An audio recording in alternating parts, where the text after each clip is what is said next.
They were told the island would fall in days. They were told the enemy was weak, starving, already defeated. They were told Iwo Jima was just another stepping stone on the road to Japan.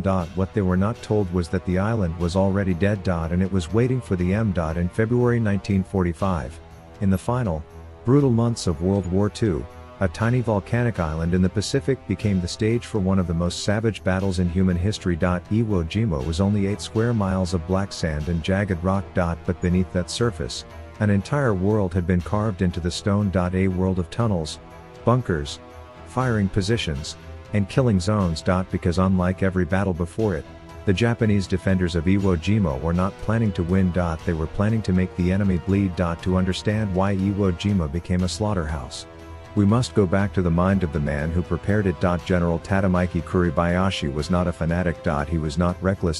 He had lived in the United States. He understood American industry, American firepower, American persistence. And that knowledge terrified him. Kuribayashi knew that Japan could not stop the American advance. He knew the Navy was shattered, the Air Force crippled, the empire collapsing. But he also knew something else. Every American soldier killed on Iwo Jima would be one less soldier invading the Japanese mainland. So Kuribayashi made a decision that sealed the fate of his men. No banzai charges. No suicidal beach assaults. No glorious last stands at the shoreline. Instead, he ordered his forces underground. Iwo Jima would become a fortress hidden beneath the earth. Over 18 miles of tunnels were carved into solid volcanic rock. Artillery pieces were mounted on rails, able to fire and disappear. Snipers waited in darkness, listening for footsteps above. Machine guns were positioned not to defend the beaches, but to slaughter the enemy once they advanced inland. The beaches themselves were a trap.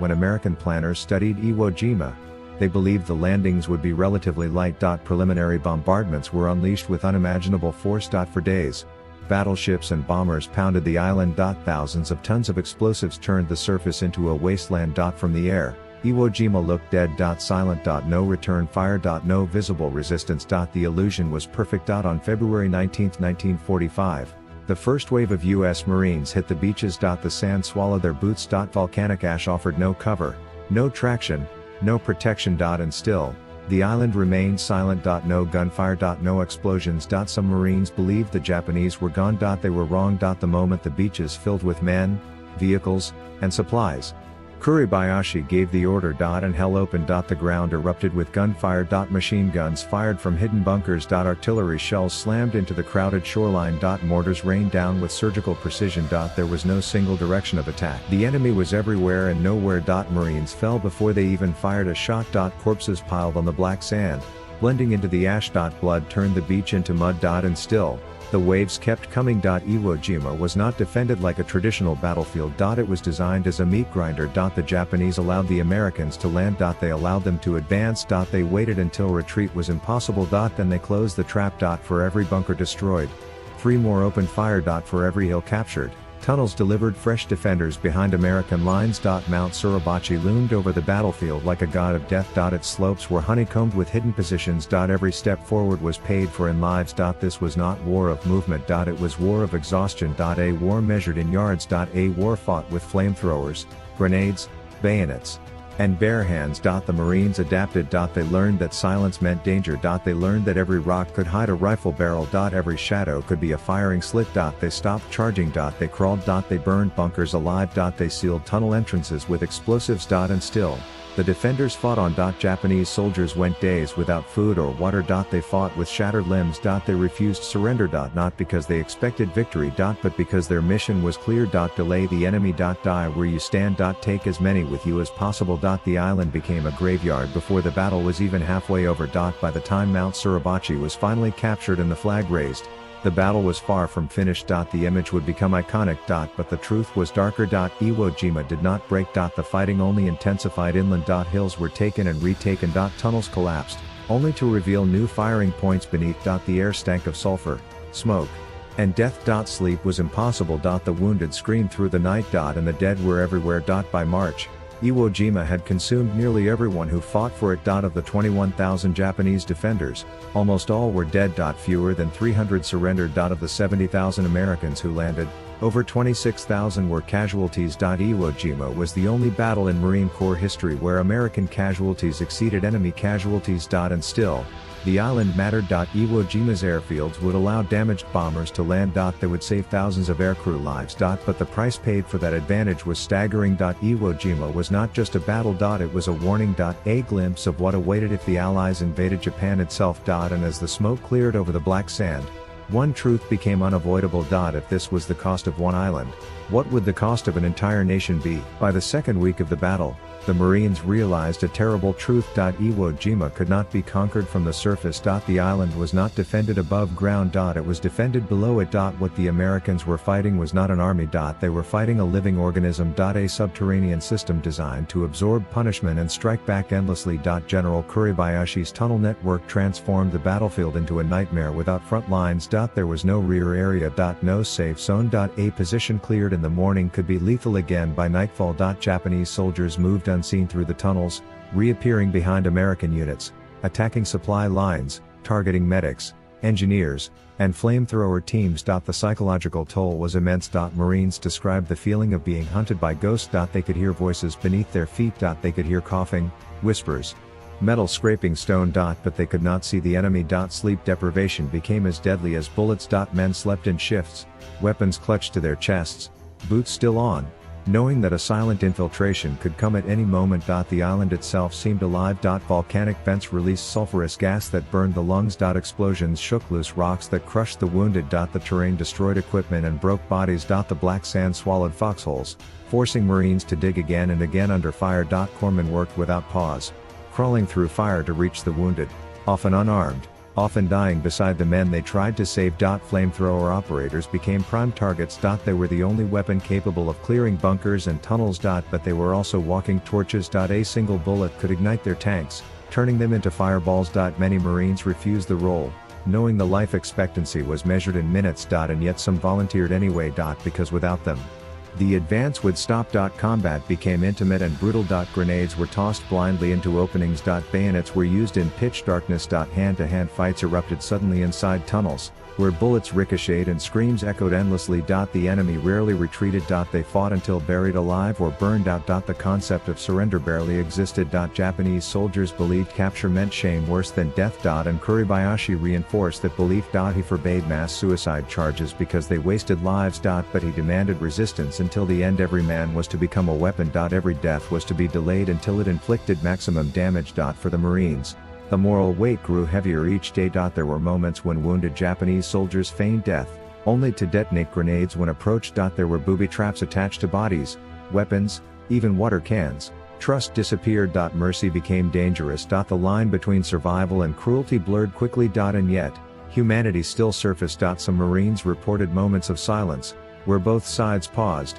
exhausted, surrounded by corpses, listening to the wind over the island. But those moments never lasted. Artillery resumed. Machine guns barked. The killing continued. American commanders adjusted tactics. They stopped frontal assaults. They isolated hills, cutting them off completely. They sealed tunnel systems with explosives and napalm. They collapsed entrances, trapping defenders underground. The screams that followed haunted many survivors for the rest of their lives. Iwo Jima did not offer clean victories. Only attrition. By early March, organized Japanese resistance began to fracture. Not because of defeat, but because there were simply no men left. Many defenders fought alone, emerging from tunnels days later to attack and vanish again. Some hid among corpses, waiting for nightfall. The island was littered with the dead, both American and Japanese, often lying where they fell for days because retrieval was too dangerous. The smell of death was constant, thick, inescapable. Even the hardened veterans of earlier Pacific battles said Iwo Jima was different. This was not a fight for territory.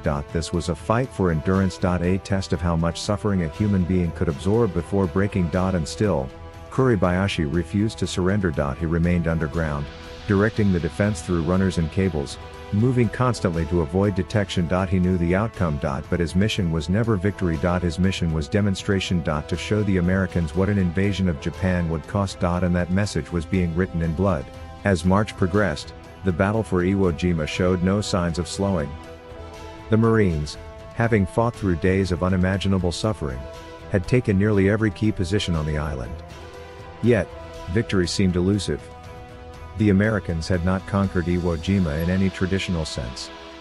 The island had been reduced to a mass of craters, smoke, and blood. The beaches, once pristine, were now filled with the bodies of both Japanese and American soldiers, their remains barely distinguishable from the terrain. The carnage of the battle was not just in the number of lives lost, but in the way it shattered the psychological well-being of those who survived. The Marines, hardened by months of brutal combat, began to feel the weight of this island's curse. They had been trained to fight an enemy, to defeat it, and to move on to the next battle. But Iwo Jima didn't play by those rules. It was not a battlefield where strategy and tactics worked as expected. It was a place where human life had no value, where survival became the only objective. Each day on the island felt like an eternity, each inch of land gained was paid for an unimaginable human cost. As the Marines advanced further, they were forced to change their tactics. The heavy bombardments that had been used before were no longer effective. The enemy was buried deep in the island's subterranean networks. The only way to move forward was to destroy those tunnels, block them off, or drive the Japanese out through sheer force. But with each victory came more casualties. The sounds of battle, explosions, gunfire, cries for help, were endless. The wounded were left on the beaches, unable to escape the constant barrage. Those who were lucky enough to be evacuated by the medics were often too injured to tell their stories. The island's terrain was unforgiving. What had once been a volcanic wonderland now felt like a labyrinth of suffering and death.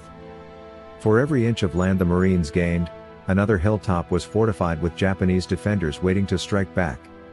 The Japanese were relentless. They knew the end was near, but they fought with a brutality that made the Americans question their own morality. Many Japanese soldiers were unable to escape the chaos they had been thrust into. When their positions were overrun, they would retreat into the maze of tunnels and caves, only to re-emerge when the time was right to strike back. Some soldiers found themselves trapped between the killing fields of the American forces and the underground sanctuaries of their comrades.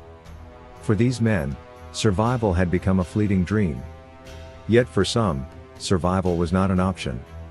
The concept of surrender had been eradicated. It was not merely a matter of pride. It was a matter of fate. To be taken as a prisoner was a fate worse than death. That belief was etched into every Japanese soldier's soul. When they were cornered, they had only one option: to die for the empire. For the Marines, it became increasingly clear that they were not fighting a conventional army. The battle for Iwo Jima was less about military tactics and more about crushing the will to fight. The Japanese soldiers had long abandoned conventional military objectives. Their focus had shifted to resistance, to creating a wall of bodies that could stop the American war machine. Even as American forces closed in on the last remaining positions, the Japanese fought on with unrelenting fury.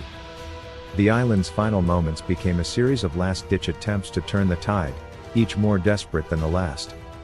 For the Japanese soldiers, it was a tragic inevitability: they were going to die. But they would not go quietly. On the American side, a sense of frustration began to take hold. Iwo Jima had been anticipated as a short, decisive battle. Instead, it had become an endless quagmire, draining manpower and morale. What was supposed to be a stepping stone toward the invasion of Japan itself was turning into a symbol of the horrors awaiting them. The closer the Marines got to their ultimate goal, the greater the realization that this was not the victory they had expected. The Marines were not conquering Iwo Jima, they were surviving it. As they moved from bunker to bunker, hill to hill, they faced the terrifying realization that their enemies were not defeated. They had simply retreated deeper into the earth, waiting to unleash their final fury. As they advanced into the heart of the island, the Marines began to experience what could only be described as emotional exhaustion. The struggle for survival began to weigh heavily on everyone. The soldiers could barely distinguish between combat and the monotonous act of staying alive. When they found themselves pinned down by enemy fire, they held their positions for hours, waiting for a chance to push forward. Yet each time they tried, the Japanese came back stronger, more desperate, and more determined. The battle for Iwo Jima had become a fight not just for victory, but for the very soul of the soldiers involved. It was a battle that tested not only their strength but their will to continue, to resist the overwhelming fatigue and despair that threatened to swallow them whole. By the end of March, Iwo Jima had become a symbol of everything that was wrong with war. The land, the soldiers, and even the very ideals of honor and duty were stripped away, leaving only the brutal reality of conflict. Yet despite the overwhelming devastation, there was still a purpose: Iwo Jima had to fall. The American war machine could not be stopped, not here, not now. But the battle had shown them a glimpse of what was to come. A glimpse of the unimaginable cost of victory.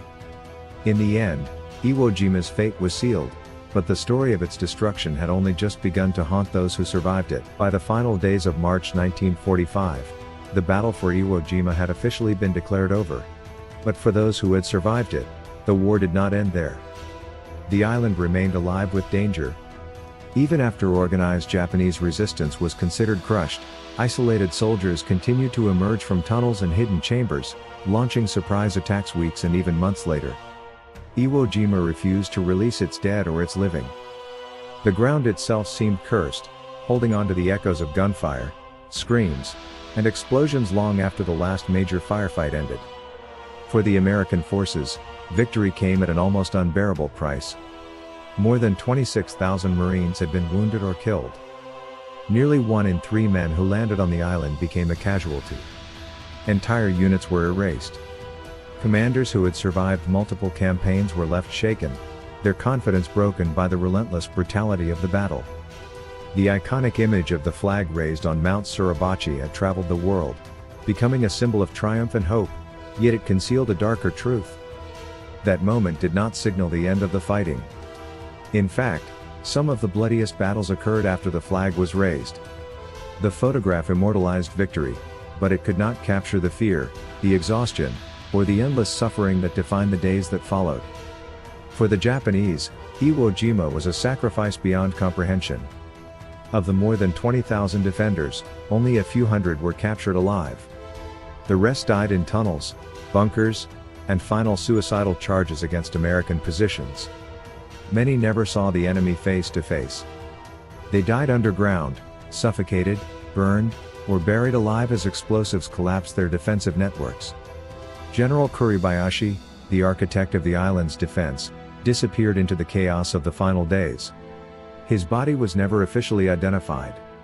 In death, as in life, he became part of the island itself. His strategy had succeeded in one grim objective: Iwo Jima had not been an easy victory.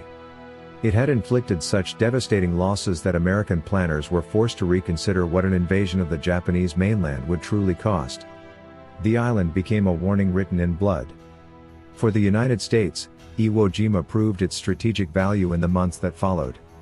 Damaged bombers limped onto its airfields instead of crashing into the ocean. Fighter escorts launched from the island to protect bombing raids over Japan. Yet for the men who had fought there, these strategic achievements offered little comfort. Many returned home carrying invisible wounds. Nightmares followed them for the rest of their lives. The black sand, the sulfur stench, and the screams of dying comrades never truly faded. Veterans spoke of Iwo Jima not as a victory, but as a place of survival, a place where humanity had been stripped down to its rawest form. The battle changed how war was understood. It shattered illusions of glory and honor. It revealed the terrifying determination of an enemy willing to die to the last man and the horrifying cost required to defeat such resolve. Iwo Jima became a symbol not of conquest, but of endurance. It demonstrated that modern war was no longer about swift victories or decisive battles. It was about attrition, psychological collapse, and the complete destruction of the human spirit. Even years later, the island continued to give up its secrets. Unexploded ordnance was discovered. Human remains surfaced after storms. Japanese soldiers were found hiding decades after the war had ended, unaware or unwilling to accept that the conflict was over.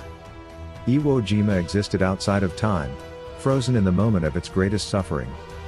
Today, the island stands as a memorial to both sides.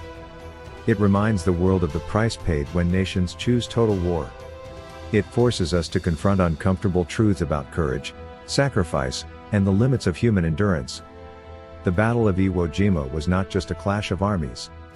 It was a collision of ideologies, fears, and unbreakable wills. And in the end, the island did not belong to the victors or the defeated. It belonged to the dead.